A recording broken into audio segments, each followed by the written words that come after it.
We wore our matching shoes today, so Jake and I are ready. Unplanned, but Yep. No, definitely planned. I texted him a picture of them, and I said, make sure you wear your whites with the blue stripe. Right? had to abide. Had to abide. All right, what's up? I'm here with Jake Massucco from 4 Years Strong. Longtime friend. We've known each other for decades, dude. You were like literally one of the first to come to Grandma's basement and get a drum set. I still remember that day. Crazy, bro. I think Joe was actually the one who drove me there. We were just talking about that the other day. Yeah. Did you come to my grandma's basement before, or was that your first time? I think that was my first time grabbing that kit. Did you just trust me that like we were gonna make a kit for you, or like what made you jump on like having us make you a drum set? We were like 16, 17 years old. Well, local boys, and one of our records, one of the very first things we recorded, we used Tony Roberto's kit. Yeah. Which was like one of the very first kits that you guys made. And I was like, oh, this is cool. And these dudes made it? Oh, I gotta get one. So that's crazy, dude. I remember you hit me up and like, we come from Worcester, Mass, like central Massachusetts, New England music scene, always has been and still is incredible, right? And like, so such inspirational and creative people in our community, right? And so like I was always really inspired by just our community, going to shows and putting on shows and going and seeing you guys, playing shows with you guys. Playing shows together, definitely. I remember we had a few of those. Few of those, bro. Quite a few of those. At the church in Worcester, often we played that. What was it again? QVCC. Yeah. And then the church in Alston. That was the ICC. Yeah. Did we ever play there together? I don't know. I mean, there's definitely a good chance. Yeah, I'm sure there was. At some point. Just like there was so much like woven throughout, like, you know, our little community. And so I was always jumping at opportunities to make drums for people, right? And like, I remember when you were like, yo, I want to get a kit. I was like, dude, like Jake from 4 Years Strong wants a drum set. To my brother, I'm like, we have to make this and it's got to be dope. Yep. And I was just telling these guys earlier, bro, like it must have been, you got your kit in 2004. I still have the invoice. Remember I sent you a picture of that last summer? Yep. I found it in my basement. Like I kept all that stuff. And so it must have been one of the first like couple dozen. I didn't really know what I was doing still. Like we were making drums and we were figuring out, everybody's got to start somewhere, right? Of course. You wanted a baby blue kit. Baby blue and white stripes. With a white stripe. Still at my mom's house. Dude, we had to rewrap some of it because some of it bubbled. Remember that? Yeah, I remember like the seams were like unsticking a little bit. We wrapped it because I didn't know how to do baby blue wraps. So like we just reverse wrapped like a sky blue diamond, which is not what you're supposed to do. So putting the glue on there, it's like, the wrong side. Bro, so like growing up and doing that was just like figuring it out, and like people like you in the band and like taking a chance on me and my brother coming to Grandma's basement, like just getting drums from us. Like it means so much. And so to be here now, 20 years later, legit, you get the kit in 2004, 20 years later now, crazy. Still friends, still homies, still rocking a kit. You just got a brand new kit not a month ago. Love it. Dude, like just in time for this. Just in time for this tour. Like what's the journey been like for you and the band? Like from that point of writing in your mom and your parents' basement, and like going through all of that to getting to this point, like what has been your most, like, I guess, cherished moment, the highlight so far in the past 2 decades? It's hard to pick. There's obviously been a lot of good ones. I mean, the fact that we're still here doing this is pretty crazy. It is crazy. Most of the bands we all came up like playing with or going to see and stuff, like they're not bands anymore, and I miss a good amount of them too. But I don't know. It's we've just done so many great tours, met so many great bands, and it's hard to pick, right? It really is hard to pick, yeah. I think you nailed it though. Like the fact that we're still here doing the thing is incredible. And you and I, and you know, again, being in Worcester, Mass, like again, playing shows with each other and hanging out, always riffing. And I would always find like new music from you, or like watching what you guys are doing and the bands you guys would tour with and going to Warped Tour and hanging out and stuff, like always constantly being inspired and trying to, you know, dig into that creative kind of like thing that we all have and like play off each other. Absolutely. I've always watched what you guys have done and the music you've written, the music videos. I was there when you guys started shooting music videos. I think the Bada Bing one, were you there for that one? Yeah, the one where you guys were like Blind Melon, Missy Elliott. Yeah, Joe was Missy Elliott. I was Snoop Dogg. I think Dan and Alan were like the Beastie Boys from Sabotage video. Yeah. We had a lot of fun doing that one. Amazing. And I remember like seeing that, and you were shooting it at your parents' house and throughout Worcester. And I just remember being like, this is crazy. Like this is actually happening for you guys. Like, you're doing it, and you guys have just continued to progress and continue to do it time and time again. And you guys are you know, in a period right now of dropping new music, about to drop a new album. Yep. What's it feel like for you? Is it any different? Is it the same but different because you're just stoked to be here? I'd say it's the same but different. This record's definitely even more different than the last one, but I'm very excited for like this one to drop. Like, yeah. More excited than I have been in a while. And our last record, we dropped it and then COVID happened like 8 days later. So we didn't really have a chance to do much with that. Yeah. But people seem to like it, but I think this time we're going to be a lot better off. Yeah, well, this tour with A Day to Remember, it seems like it's crushing. Yep. Is it, I mean, playing big it's been a blast. like this. Yeah. It's been a blast. Just, I mean, we already know Day to Remember dudes, Story dudes. Yeah. Getting to meet some of like the newer bands, like Military Gun was just on it. Pain of Truth is great. Yeah. Scowl is going to be on it soon, but like it's just a good group of people. It's been super fun, super easy. Yeah. Like just can't complain. Speaking of the tour in 2020, when everything shut down, we literally had just delivered your NHL hockey kit. Yep. On that tour. On that I played tour. it for like 3 days and then that was it. Yeah, and that was it. Let's talk about that. You've always got crazy drums from us, right? Well, I'll say you've always got crazy, but also mixed it with something normal, simple, yeah. right? What's been your theory? And let's go through the timeline if we can remember all of them. Like, yeah. First one was the baby blue kit. The second was the green kit, the weed kit. Yep. When I smoked way too much in my early 20s.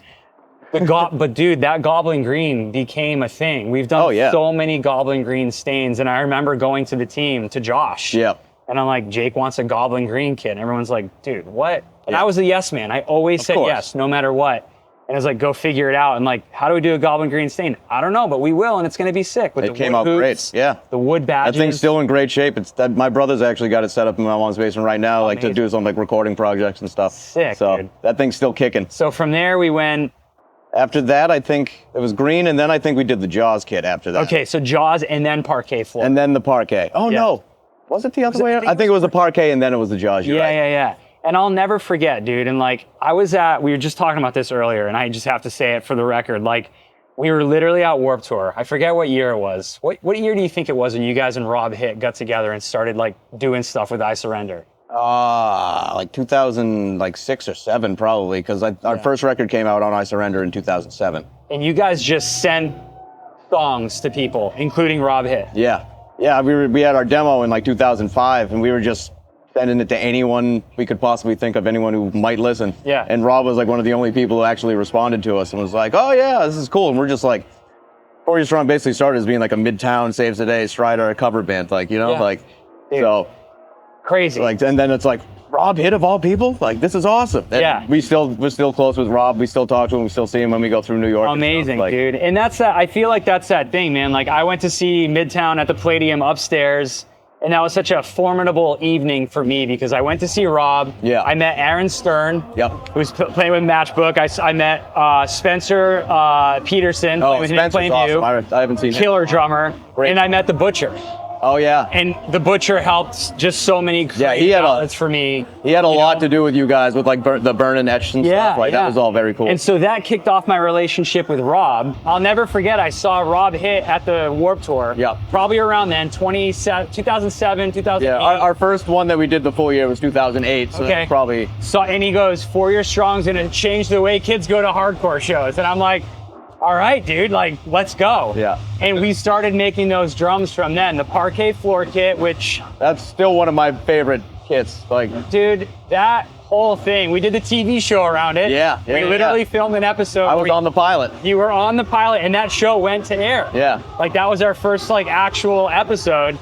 And my brother, me, Brian, and Josh Byrne got to go to the Patriots. We got to go to the Celtics. Oh yeah, that's right. I forgot you guys did that. That was awesome. Get inspired, ask them what kind of wood they use for the floor.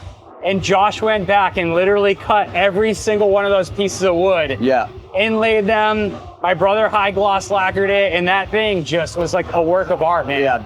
Josh killed it on that.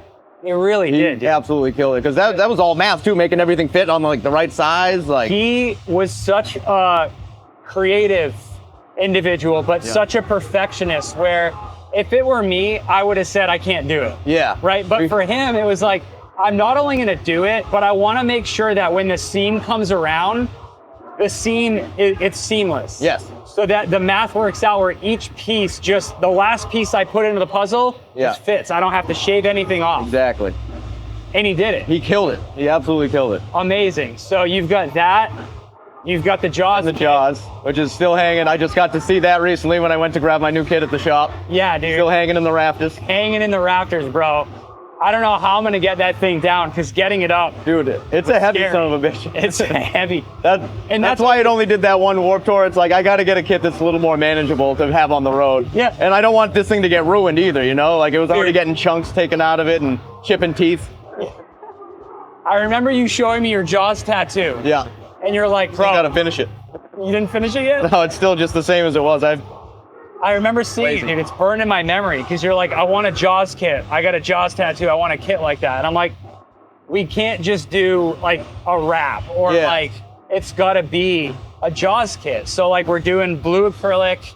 We're doing the Jaws teeth. Dude, yeah, those hoops were insane. Did you ever hear how we had the hoops painted and we had to repaint them? I vaguely remember something getting messed up and having the chick have to repaint it. We had a local artist paint them. Yeah. And Brian sent me a photo of him. I was in Europe on tour. Yeah. And the kit had to be done in like 2 days after that.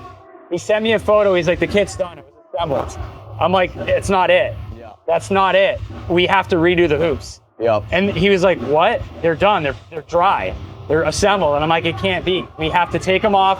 It has to be gritty. It has to look like there's algae on the teeth. Yeah. It has to look like more watching real. the movie, like when you see him after he's like eating people and stuff. He's got all that crud on his teeth. It's gotta look more real, you know? So they did. We took them off, sanded them down, repainted them, and they nailed it. They were perfect. It was perfect, dude. And like, I remember when I first saw that kid, I was like, wait a minute, dude. Like, I already knew you guys always did everything, like even more than I expected, but that went even further beyond that. Dude. Like, and you know, being a creative, you have something in your head, right? Where like, you're writing a song, you have a part that you want to nail or whatever it is. There's that creative flow of like, that's not it, but like, I'm racing against the clock sometimes, so like I have to get it right. Yeah. And you know, being a perfectionist sometimes isn't awesome. People around you might get pissed off. It can be hit or miss for sure. For sure, but like that was one of them where I'm like, this has to be perfect. Well, I'm glad you did, because it was perfect. Hell yeah. It definitely came out perfect. Right on, dude. So that one's hanging. We built you a Cocobolo kit. That was the next one, yep. That was dope. That was after we kind of came back after doing that little hiatus, and that was like time for a new kit, new EP and everything. Dude. And I love that one. Love that kit. So in the design process of the drums, does it like play into your live set and the way you're writing and performing? Like, how does it feel when you get something new like that? Or does it not matter? Is it just a tool of the trade and it's just there? I feel like it's more of the tool of the trade, at least for me. Like, that's why we did that kit, and then I did the hockey kit. It was like, all right, I did a kind of a, you know, mellower one. It's like, I did the, I'm thinking obviously trying to do the Bruins kit because we did the Celtics kit, but it was like, how do I do this without it being kind of cheesy? And then I think you suggested the frosted acrylic, and I was like, that's a good idea. Yeah. And like having like it gets scratched up so it looks like it needs a Zamboni on it, you know? Yeah, dude. And the snare from that hockey kit too is that's what I'm still using. That's what you're using tonight, yeah? That kit is amazing. We wrapped it in like a thick, like fake rubber, like a textile that I was just like, I don't know what hockey pucks are made out of, but I don't know how to shave that down and wrap the drum, but it's a thick like rubber material kind of thing. Honestly, so like, I feel like that's why the thing sounds so good. It like helps kind of deaden the resonance a little bit of it, so it doesn't have as much of a ping. Totally. And it's usually pretty easy to tune because of that too, so you're not struggling with it. Dude, that's amazing, man. So we're here. New record's about to come out. You got songs that are already out. People are digging them for sure. Like, better reaction than I was anticipating, and I'm very stoked on them. So the fact that people seem to be liking them as much as they do is awesome. And getting to play them on this too, it's awesome. I always like playing some new songs too. It's way more fun than playing the old ones. You've always had such tasty drum parts. Like, I remember seeing you guys, again, going back to the QVCC. Yeah. Going back to the QVCC and like watching you play, and then the first like demos of like Heroes and all those songs. It was just like, whoa. Double bass parts you do, just the what you come up with, the creativity that you have behind the kit. I've always been inspired by as a drummer myself, you know. So like, what's your process going into a writing session and then going to record? Are you are you listening to any particular type of music or type of, any band in particular, or are you just seeing what comes out as a band? Usually just kind of seeing what comes out. Like, I definitely don't think I listen to anything like specific to like get myself amped up for recording or doing anything like that, but just kind of going in there and letting stuff flow. And there's always like Alan will have ideas and Dan will have ideas, and we'll go there and be like, well, the drums are going to make sense doing this, or they'll write like a drum pad thing, and like then I'll be like, well, you wrote that for a robot with 6 arms, so I have to make this human again. So that's always fun. They do that a lot. That's awesome. But no, it's fun to figure it out and just kind of make it work, and then what do you enjoy most about that creative process of just being in the studio? Honestly, not one of my favorite things. I like playing shows way more than I like recording. No, I'm not a big studio guy. I get bored too easy. But that's why I like just playing shows more than anything. But yeah, no, the studio, we just sit around and joke about, have lunch and be like, all right, well, what are we going to eat for dinner? But I always have a good time in the studio for sure. But that's awesome, man. I'd way rather be playing shows than sitting in a studio, personally. So what's your favorite thing about touring then? Honestly, the playing. Playing's the best part, and like, again, getting to check out like restaurants that are around, or like we were talking before, going back and hitting spots that we, that we already know we like, and stuff like that.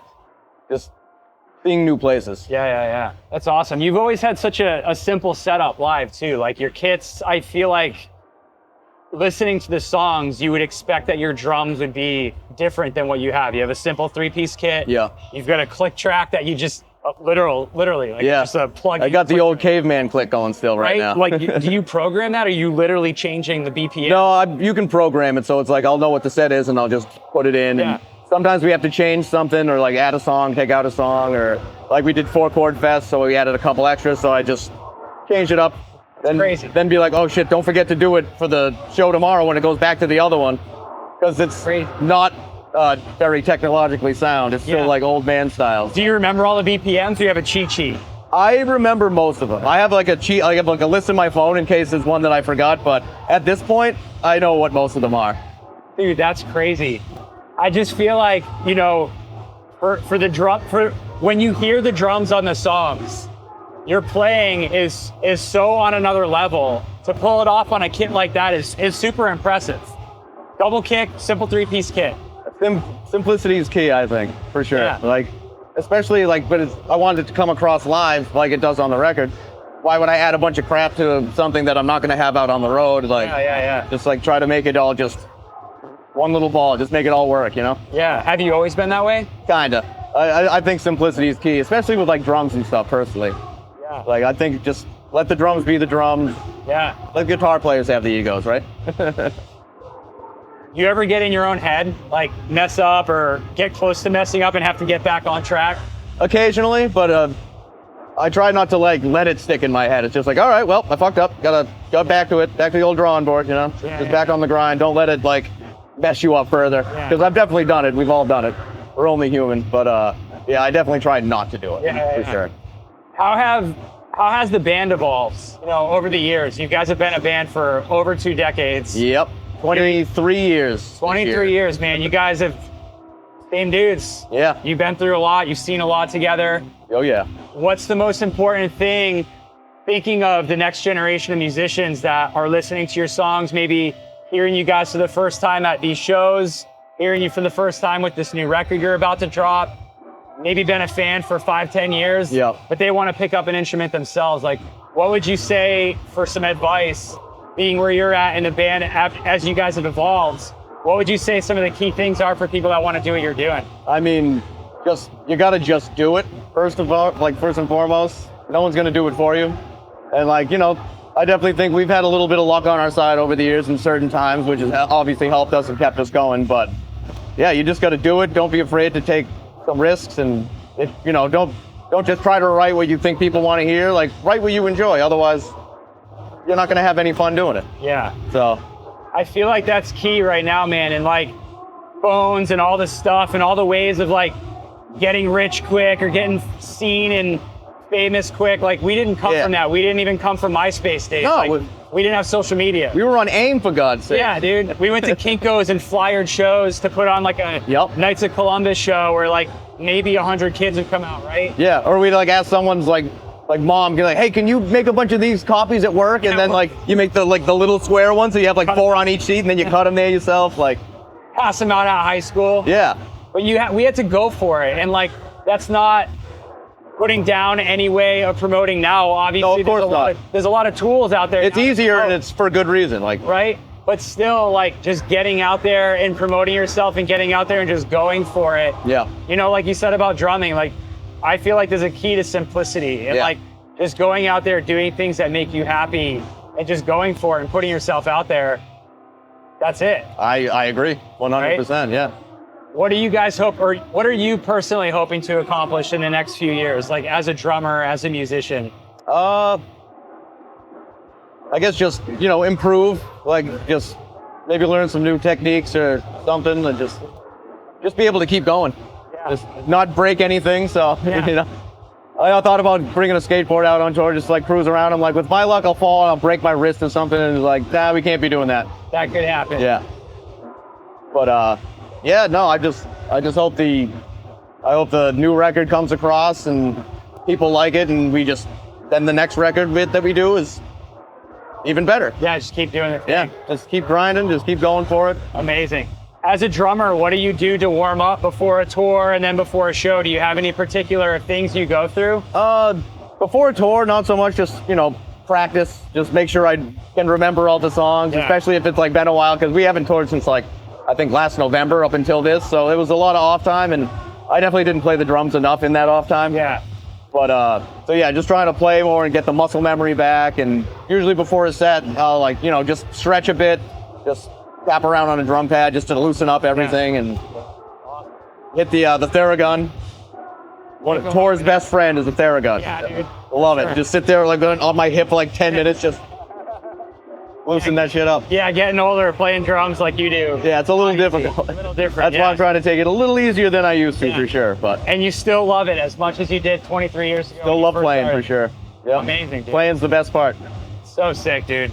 Well, thank you so much for your support of SJC all these years, man. It's been incredible working with you and designing drums with you and just being friends, dude. Like, watching you guys has been such an inspiration, and we appreciate you so much. We appreciate you, brother. Hell yeah. Been a long time. Long time, bro. And it's not going anywhere yet. Grandma's Basement to all of the shops we've been to amphitheaters like this. Here we are. Here we are, bro. I'll just have to come up with a more exciting kit next time I get one. Dude, when you called me and it was like, need a new kit, I'm like, all right, dope, what are we doing this time? It's like, I want something simple. All right, cool. Yeah. What are we doing? Birch, natural satin stain, beaver tail lugs, wood badges. I'm like, dude, we did a couple, I thought you had a challenge for me. Yeah. Like. We did a couple mock-ups with like a lavender. I think we did like a green stain. Yeah. Homage to the golf. Yeah, or like a little more like a red tint. I remember you sent me one, and I was like, honestly, I'm just feeling the natural birch look. Like, dude, I hit my guys up and they're like, thank you so much, bro. And then Alex, the day to remember, hit me up, want a new kit. He's another one. Acorn, Donkey Kong. Oh, he's had some wild ones. Wild kits. What do you want? Mahogany with a Duco, you know, burst finish on it. Yep. Simple, dude. You both got the beaver tails. You both got the wood badges, man. Yep. Makes you really proud, dude. The snare sounds great too, that brass snare. You've got one just like that. The Celtics. Yeah, I got the Celtics one. That's usually my backup, just because I've been loving the hockey snare so much. Yeah. We powder coated yours that like goblin green. Yeah, to kind of make it like more like the Celtics for sure. Yeah. Yeah, no, I love that snare. So sick. Two of my favorites for sure. Hell yeah. To see two drummers, two bands crushing it at a show like this, playing SJC, repping SJC, just makes me really proud, man. Like we were talking about, like kids that want to go out there and chase their dreams, just go do it. Yeah. Literally just go do it. I started building drums in Grandma's Basement. You guys started playing music and writing music, and look at, it's been over 2 decades and here we are still doing Still crushing. Let's go. Good stuff. Hell yeah. Can't stop us now. Can't stop us now, baby. They've tried. Yep. They will not. They will not. We won't let them. Crush it. Go chase your dreams. Jake, for your strong, living proof. We're going to check him out later on tonight, playing the Red Hat Amphitheater. Drum cams galore. Let's go.